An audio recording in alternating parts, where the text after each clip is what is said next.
Bismillahirrahmanirrahim. Assalamualaikum warahmatullahi wabarakatuh. Alhamdulillah wassalatan ala rasulillah. Puji dan syukur kembali kita ucapkan kehadirat Allah subhanahu wa ta'ala, serta salawat dan salam kepada Nabi Muhammad sallallahu alaihi wasallam.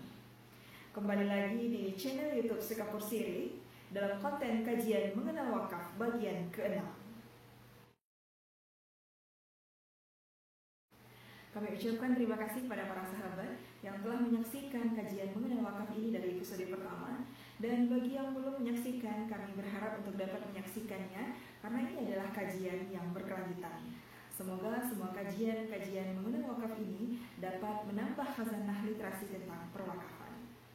Nah, para sahabat yang dirahmati Allah Subhanahu wa Ta'ala, pada kajian mengenal wakaf bagian ke-6 ini, saya terinspirasi dari sebuah kisah yang diceritakan oleh seorang ibu kepada kami, yang kisahnya ini adalah mengisahkan seorang temannya bahwa temannya telah meninggal dunia.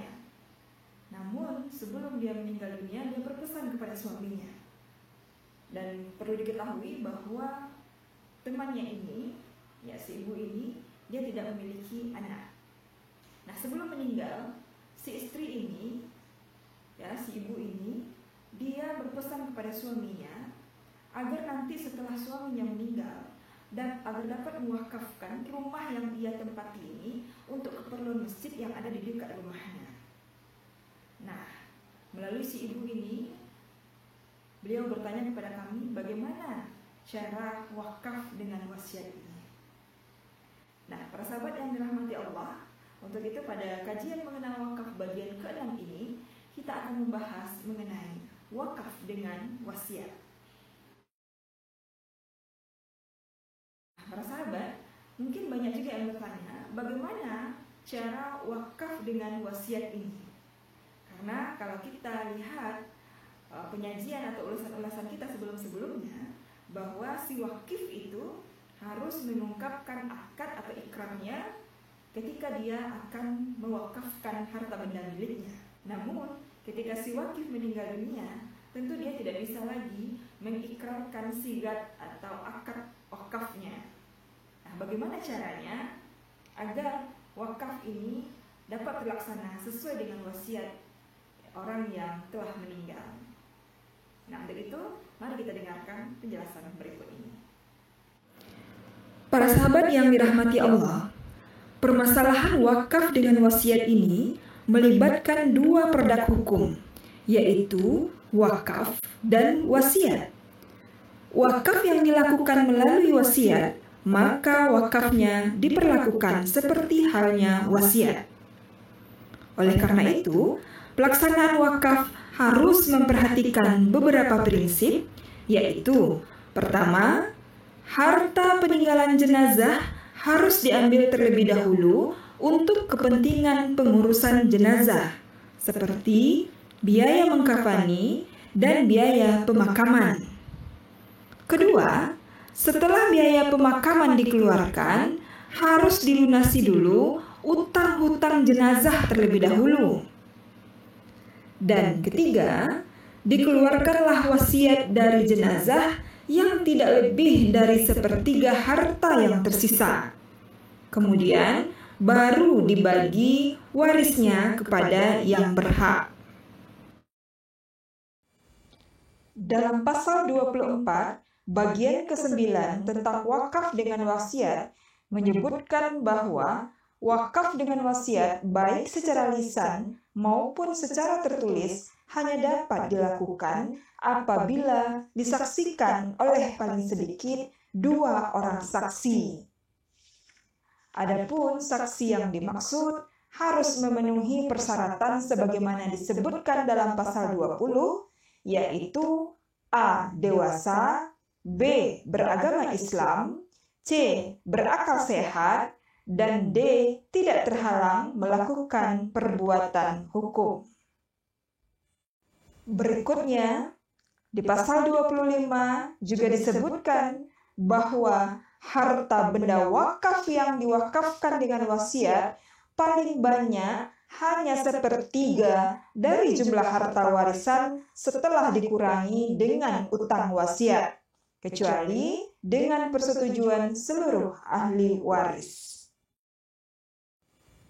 Nah, para sahabat yang dirahmati Allah, selanjutnya, kapan sebenarnya pelaksanaan wakaf wasiat ini?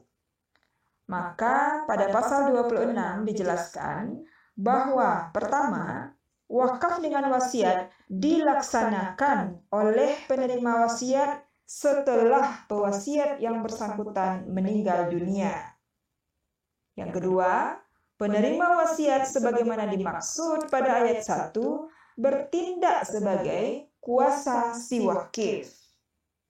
Kemudian yang ketiga, wakaf dengan wasiat sebagaimana dimaksud pada ayat 1 dan 2 dilaksanakan sesuai dengan tata cara perwakafan yang diatur dalam undang-undang ini.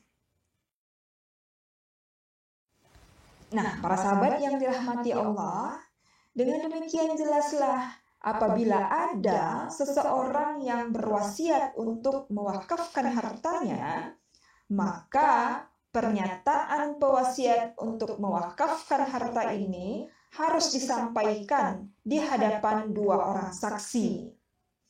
Dan selanjutnya, proses wakaf ini akan dilaksanakan setelah yang bersangkutan atau pewasiat meninggal dunia. Adapun yang bertindak sebagai kuasa si wakifnya adalah si penerima wasiat. Nah, selanjutnya timbul pertanyaan, bagaimana jika penerima wasiat tidak dapat melaksanakan wasiat tersebut?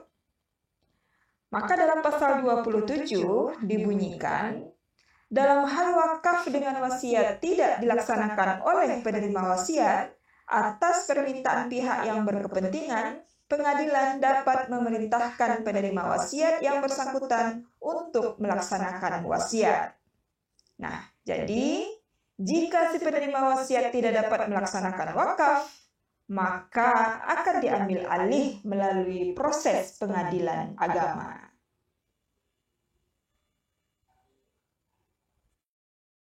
Nah, para sahabat yang dirahmati Allah Subhanahu wa taala, demikianlah tadi penjelasan mengenai wakaf dengan wasiat.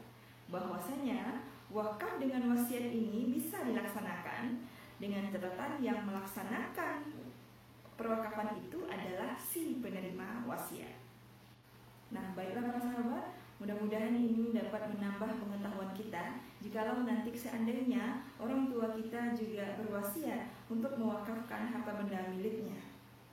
Terima kasih, banyak maaf. Semoga bermanfaat. Billahi taufiq wal hidayah. Wassalamualaikum warahmatullahi wabarakatuh.